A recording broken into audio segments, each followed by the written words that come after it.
Generation X. In general terms, those born between 1965 and 1980. Latchkey kids. Independent. Existentialism. Modern philosophy focusing on personal experience, human ability, and responsibility in an otherwise meaningless universe. We're the cause. This is the effect. We're the Gen-X-istentialists.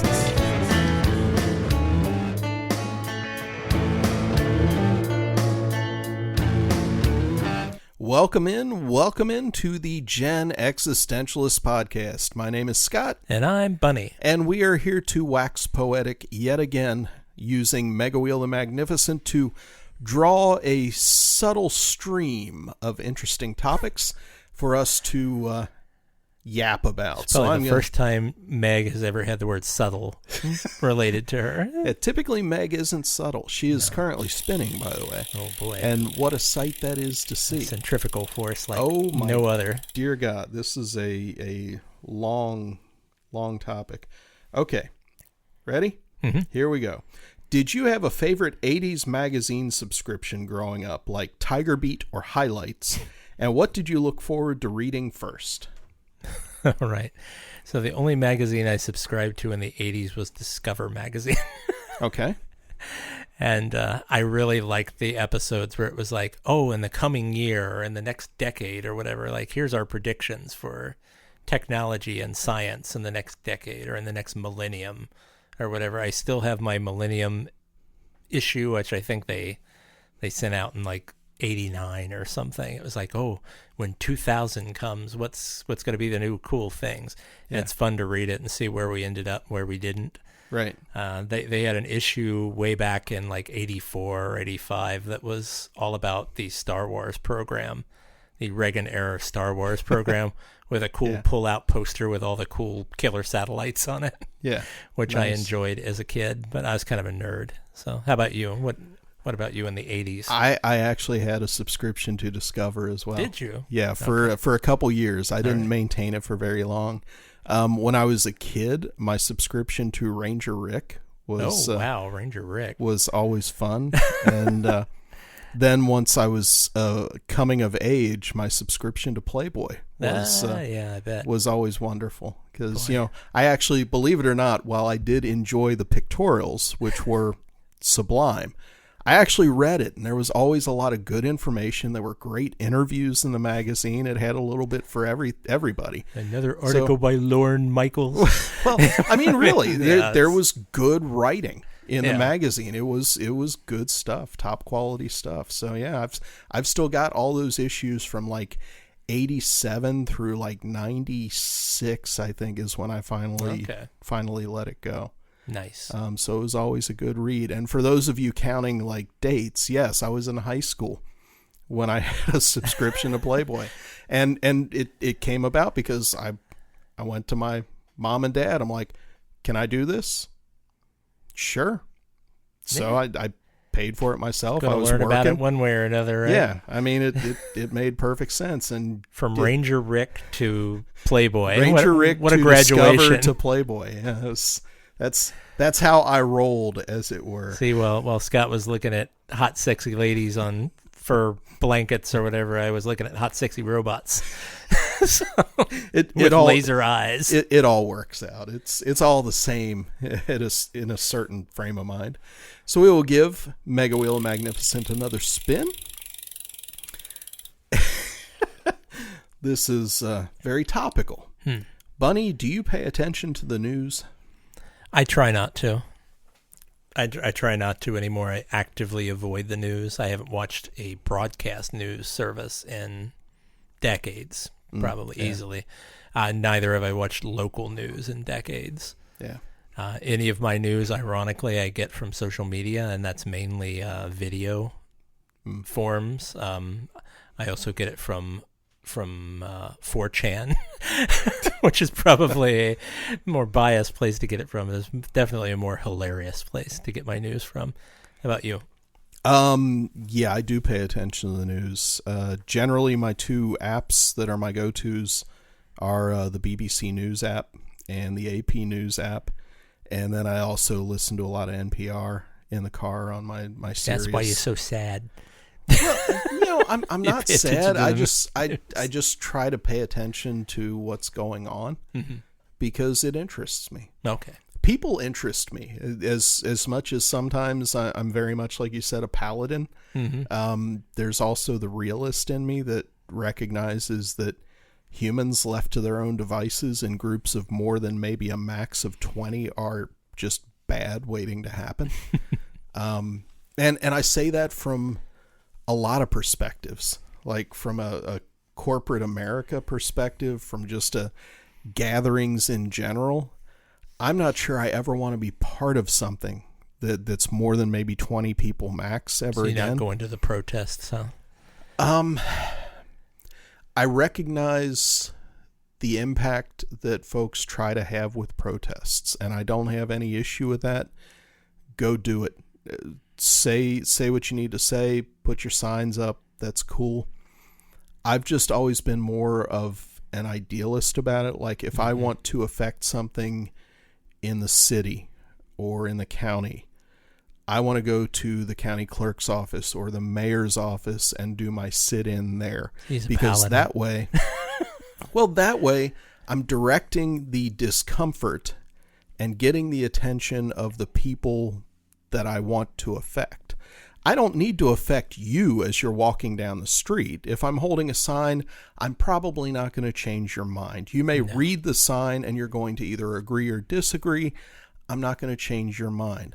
But if I want the mayor to know what I think and see that me and the 30 other people that are here don't believe that they're doing the right thing and I want to try to affect change, why would I do that out on the street? I want to do it and keep the mayor from getting to their office before they see me and have to listen to me. Do you think that'll change his mind or just make him mad? It depends. It depends. Because it gatherings depends on of how more you than do 20 it. people is bad news waiting to happen. In general, I mean, it's just one of those things. I think so many protests are directionless. Ouroboros. We discussed that before. It's a circular logic. A little bit, and I get it. And there are some protests that simply have to happen. Like, where do you sit on the bus?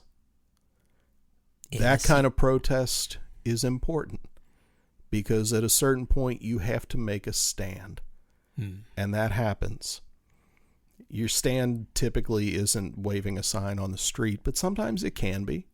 It can sometimes be a show of strength that the group of people that you thought was small actually isn't. It's a lot of people, and sometimes seeing that can affect change. It's so application dependent. It depends on what you're trying to actually get across. But speaking of circular logic, do you remember pretzel logic? It was a mall-based pretzel stand. Yes, didn't Andy Ann's kind of the Andy Ann's kind pretzel of logic? Yeah, they killed all of the different pretzel places. Yeah. But I'm the just pretzel sorry. wars of the 80s. Yeah, they're just trying to redirect the conversation back to a more Gen X topic of tasty hot mall pretzels. Remember those? And the hot chicks that worked at the pretzel places, because in general they were pretty hot. I have them shake that salt on there all the time. More salt, I want please. extra salt, baby. And so we have given Mega Wheel another spin, and wow, is your career path? The topics in this session are just like perfect for our opening discussion at lunch. Is your career path the same as your college degree? My career path was the same as my college degree and my graduate degree, actually. But my career path currently is on terminal velocity. I'm pulling a helicopter on the Hudson to keep it relative and fresh. So yeah, that's my career is headed down the tubes personally. But how about you, sir? It's a chance to reinvent yourself, my friend. I'm going to reinvent the shit out of myself. My career path is not the same as my college degree. My degree, I double majored in English and philosophy. And then I went to work in the forklift industry and material handling for 18 years after college. And then I went to work for OSHA. And then I went to work for, well, a couple private industry places, one of which I am at now. The funny thing is that my college degrees informed everything else I do, like my music and my writing and the stuff that I really love to do, but not my career path. But the funny thing was, and I think I've told this story before, when I was interviewing for my job with OSHA, that was the one time that having the English degree helped me, because the gentleman that would become my supervisor, his name was Jermaine. One of the questions in the interview he asked me was, so you've got an English degree, so you're familiar with a comma. I was like, yes, sir, I'm familiar with that punctuation mark and all the others. Yeah. And I love Jermaine. Did you say how germane is that to this interview? But he was literally one of the two best supervisors, managers that I have ever had the opportunity to work for. Love that guy. Learned so much about occupational safety and health from him. Just fantastic. And we're still friends. We still text back and forth. Love him. But at the time, and I learned this later, the reason he was interested in that and the reason I got picked was because of the English degree, because he knew coming in he could teach somebody to identify hazards and to read the OSHA standards and apply them. But he wanted somebody that he didn't have to train how to write a report. Wow. He wanted somebody that could just come in and write. That should tell you the state of hiring of your local safety officials. To a certain extent. And here's the thing about an OSHA report is they're this weird combination of technical writing and creative writing, because you have to tell the story of the incident or the complaint or all that. But you also have to get all the technical detail in there in such a way that your supervisor, your director, and the legal department, that everybody can understand it, because otherwise they will keep coming back and asking you questions. And so my form of report writing, Jermaine used to call it Prego, as in the spaghetti sauce, whose tagline was, "It's in there." Right. Because every bit of information I had was in my report. And my goal was, once I turn it into you, I don't want to hear about it again. Sure. By the time goal of every person's job. Yeah, by the time you're done reading my report, you don't have any questions. You know what happened. You know what my citation recommendations are. I'm done. And so it was. Very seldom did I ever get an email after I turned a report in like, what about this? Generally, I finished it. It was done. Move on to the next thing. So and I loved writing those reports. Yeah, I know anybody I'm talking to out there that is a compliance officer or used to be a compliance officer, you're probably like shaking your head like dude, you're crazy. It might be. But the best part of the job, well, there were so many great parts of the job, but writing the reports, absolutely had a blast doing that. Just wonderful stuff. And so we will move on. Well, if I can get Mega Wheel spinning here, come on. It takes a lot of momentum. Yeah, it was rough getting it going that time. Get that fulcrum point. Mega Wheel spinning. Oh my God. Well, this is kind of off topic, such as it is. The ethical aspects of human cloning for medical purposes. And there is no question mark. It's just, please discuss the ethical aspects of human cloning for medical purposes. It depends on how ethical you are, doesn't it? From your perspective. I mean, if I need a vital organ and I could clone myself or whatever to grow one, then I'm all for human cloning. I think, of course, you get all the religious aspects in there, all the different perspectives of what is sacred, what is God's work, blah, blah, blah. Yeah. All that. And then, of course, you have to worry about people creating orcs and God knows what else in their cloning vets, and creating people that are just bred for organ harvesting, which is the... have you ever seen a movie called Parts? The Clonus Horror? That's what it's all about. Do you really even need to ask me that question? Of course I haven't. Entire audience out there. Of course I haven't seen that movie. Wow, yeah. You said one person out there might be a compliance officer. True. I think maybe one person out there, just like slammed on the brakes in their car and they're just shouting, crap. I've seen it. I've seen that movie. My people. Tell me about finally. it, Bunny. Talk about it. Oh, well, you've seen it before because they've remade the same concept. It's just people that kind of grow up on this, campus where they think, oh, well, we jog every day and they're super fit and their whole life revolves around being as fit and healthy as possible. And this is their world, but they don't realize they're on this isolated government camp. And they're actually clones that are bred for political people and high officials and rich CEOs so that they can be harvested. So every once in a while, somebody graduates and they win the competition, whoever does the best time at the running. Oh, cool. You get to graduate and you get to go into the bigger world outside of this campus. Yay. And they don't realize it's just like an abattoir, basically. You're going in, there's a big party for them. Their friends say goodbye, and then they go into this building, which is supposed to be the transition building to go out into the world, but it's basically a place where their organs are harvested, and they are put in deep freeze, what's left of them, for the future parts that people need. So anyway, that weird little aside, I honestly, I think the better idea, and something that has been bandied about, is the 3D printing of organs based on cloned cells. Yeah. I think that's a much cleaner way of doing it. They've even talked about having printers that will print an entire person, like a clone of a person somewhere else. So they're talking about that for like maybe deep space travel. Yeah. You set up a facility on Alpha Centauri or whatever, and then you can print me out on Alpha Centauri so that I'm there as well as here, or at least a clone of me is. So that I don't have to make that long journey that I couldn't survive. Can the soul fly without a spaceship? That's the thing. I don't know if clones have a soul. That's a very good question. Now, see, for me, in the horror movie version of this, is like that clone, the first clone of you comes to life on a different planet, just Mars, for the sake of argument. And because it's based on your stem cells, your T cells, whatever, as soon as it takes its first breath, your soul is split. Oh, and you go. both feel like you're on both planets, and you're driven insane by the fact that you've got the sensory input from both. There you go. Oh, that would be beautiful. See, there's your new book. Yeah. Well, except, I mean, it's just...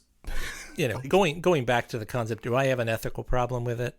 Not technically. I think there's better ways of doing it, and there's less scary ways of cloning things. Just recently, upon doing this podcast, they're all agog online about, we're bringing the direwolves back. That's a whole thing, that's a lot of hype. You're not really bringing direwolves back. You're adding direwolf qualities to an already existing wolf, which is not cloning, right? Per se. But they like to make it sound like that. George R.R. Martin was involved in funding it. Did that make it cooler? It's just like Game of Thrones. Stupid. Anyway, I think there are better ways of doing it, maybe through 3D printing, maybe through lab-grown organs themselves, not technically making a person just to carve them up. Back in the early 2000s, they talked about creating lambs or cows that had or pigs that had human organs in them. Yeah. So that they could just slaughter them and take the organs when they needed them. Even that, I think, is a bit ghastly to create something just to vivisect it. Then again... And yet we do that for You're food. Eating food all the time anyway, so... Yeah, I mean, I wouldn't be here without that type of thing, because the first, from the 80s on up through 2001, the insulins I used were beef and pork byproduct. Yeah, I remember there's a great short out there, kids, if you can look it up. It's free on YouTube and all that, called This is Hormel. And it's from the 60s. And it's a very graphic, long, 30-minute tour of the Hormel facility where they do all this part processing. Yeah. And they do talk about all the medicines and insulin and everything that they collect from, like almost every part of a cow or a pig is used for something, used as some sort of medical material or fabric or God knows what. So don't feel too bad about. I know there's a lot of people out there that are just like, it's unethical to kill animals. Which animal was it that was used by Banting and the rest of them when they discovered insulin. Dogs. Oh, interesting. They were experimenting with dogs when they discovered insulin. Not my heckin' doggo. Yeah. It's, yeah. So for me, the ethical aspects of human cloning for medical purposes, if you need some of my cells, clone me a pancreas right now, please. Yeah. I'd be perfectly happy with that. I have no qualms with it at all. Yeah. People's ethics really go out the window when it hits close to home. Well, and I think it's easy to be ethical when you're half a world away and complaining about something because you're on college campus and you think it's cool. But when you have an organ fail, or your mommy or daddy has an organ fail and they're going to die without something, your ethics will probably fly quickly out the window when you have a chance to save them.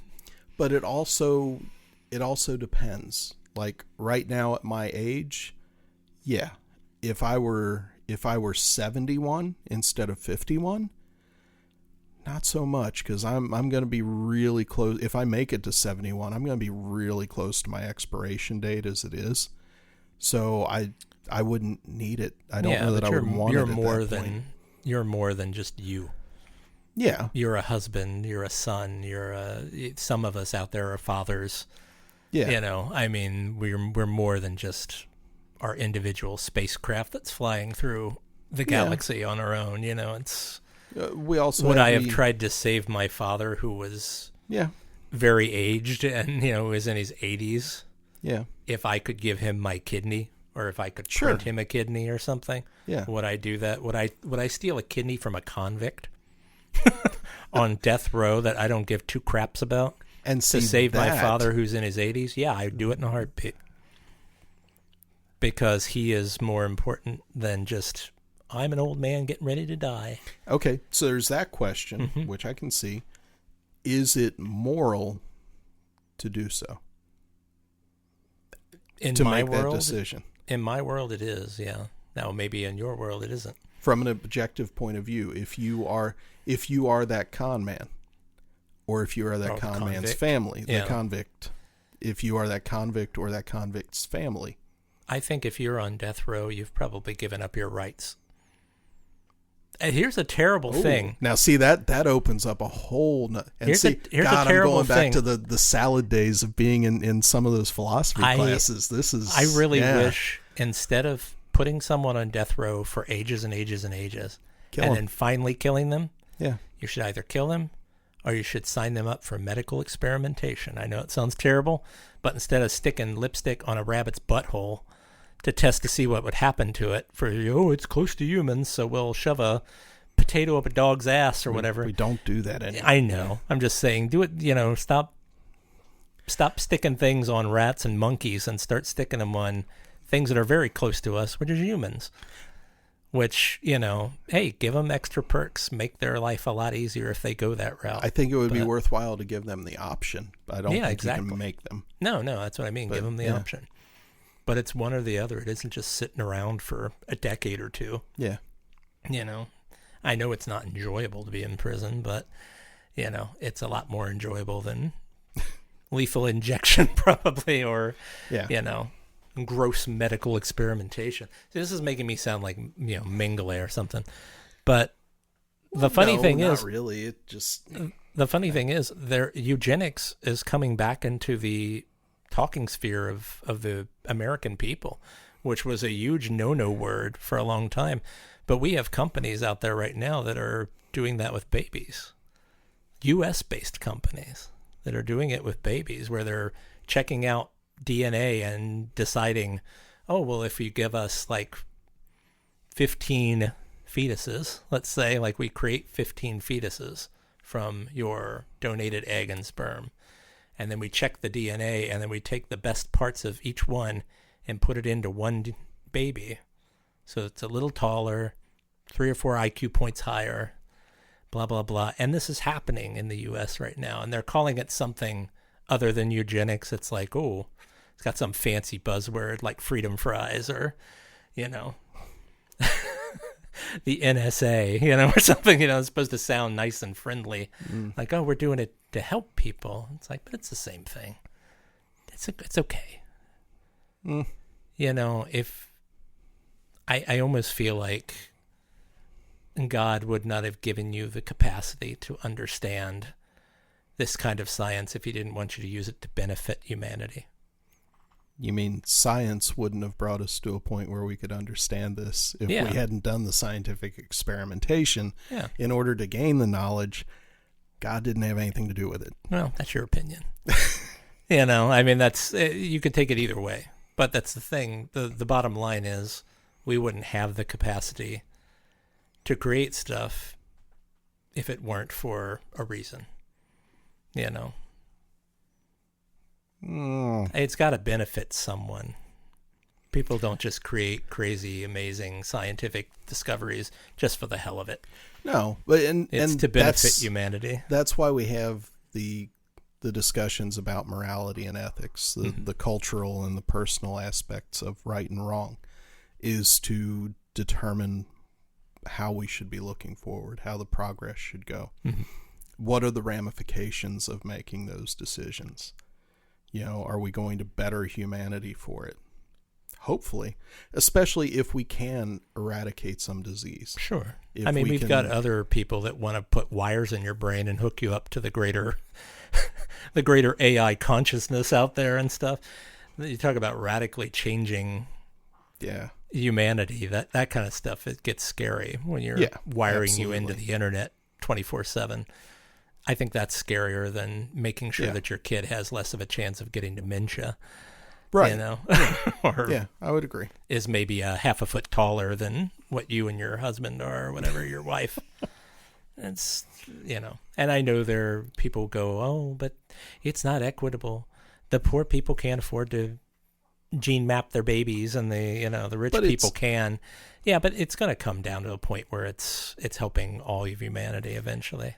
It's in everybody's best interest, if you can do that kind of stuff and do it safely, to do so. Yeah. Because any child that gets sick, whether it's of a rich family or a poor family, is a drain on everything. Sure. Especially if it's a long, lingering illness. And it's a real drag when you're the kid, too. Yeah. So, that's... So fix those it, baby. Those are the benefits that we want to reap. The big thing is that it does need to be equitable. Yeah. Like it all balances out, I think, eventually. But it would be real easy for it not to. It would be real easy to create that brave new world of the, I hate to pull this out, the alphas down to the epsilon semi-morons, and to create that kind of environment. It's true. But it's not beneficial. Smashing atoms can make infinite energy for us, clean energy, or it can blow up cities too. Right. People are going to, that's where it falls on the people and them to have some sort of morality or spirituality or some sort of ethics to keep them from going down a very dark path. True. And on that happy note, we'll bring this episode of the Gen-X-istentialists to an end. Please, dear God, join us again. We promise not to get this deep the next time. Yeah, I maybe. Know. Go smash some genes together. Go smash some atoms for us. Until next time, my name is Scott. And I'm Bunny. Have a good one.